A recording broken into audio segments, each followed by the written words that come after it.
Stop. Whatever it is, I'm in. Awesome.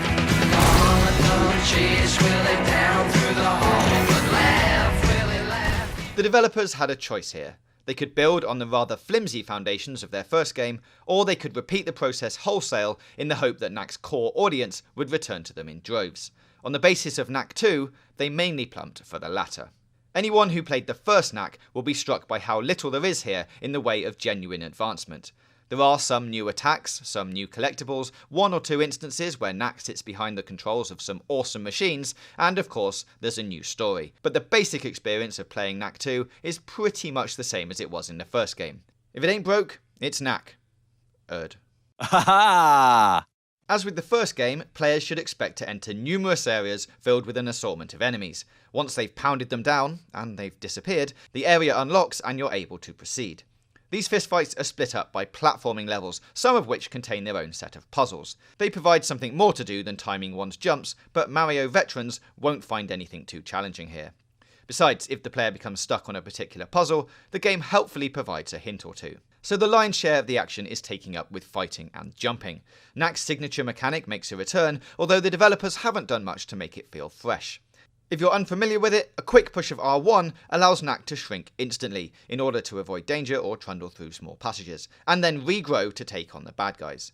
Occasionally, Knack takes part in activities that you could call action set pieces, but these play out as a series of QuickTime events and are largely unsatisfying. The story, however, is brand spanking new, but it's just as unengaging as the plot in the first game. It begins with Knack and his buddies Lucas and Ryder coming across some old goblin ruins filled with dormant robots. In no time at all, they're fending off attacks from the goblins, and the robots start to mysteriously come to life. After a brief conflab with Doc and an order of monks, the trio set out to find out what's awakening the giant goblin war machine. Hilarity ensues. Obviously, there's more to the plot than that, but it's pretty shallow stuff. There have been a couple of new tweaks and tucks here and there. The sunstone mechanic has been changed, where once it was a series of attacks that could get the player out of hot water, now the yellow gems provide an extra level of armour. And Knack has some nifty new fighting moves, including a couple of power punches and ranged attacks that snare foes. While these may have been introduced to mix up the combat, in practice they become go-to moves for the player, as it's all too tempting to spam them. As was the case in the first game, players are encouraged to explore every inch of their environment for hidden rooms containing gadget parts and element cards, blue orbs for levelling up, and sunstones.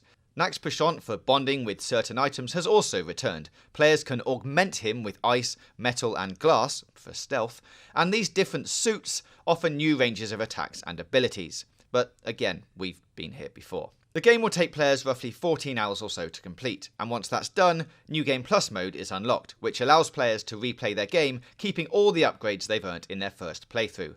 And the Time and Colosseum mode challenges open up as well. There's also a co-op mode to round out the package. Now, to be clear, Knack 2, like its predecessor, is not a bad game. Indeed, depending on one's age, expectations and experience, it can be quite a lot of family-orientated fun. While the action is repetitive and the overall structure isn't that innovative, there's something rather retro about Knack. That being said, Knack 2 is unlikely to attract any new converts, and with Destiny 2 and a couple of LEGO games on the horizon, its success may just depend on the audience the original game won showing it the same love. Ultimately, the game's appeal boils down to one simple question. Did you like the first Knack? If you did, then rejoice, because this is basically the same experience with a new plot and a few new features thrown in. However, anyone who wasn't already a fan of this franchise will find absolutely nothing to convince them to part with their money this time around. We give it 3 out of 5. Let us know what you think about Knack 2 in the comments below. Don't forget to click the boxes on the left for more content from us, and hit that big button in the middle to subscribe for more gaming news, reviews, previews and features right here on GamesRadar Plus.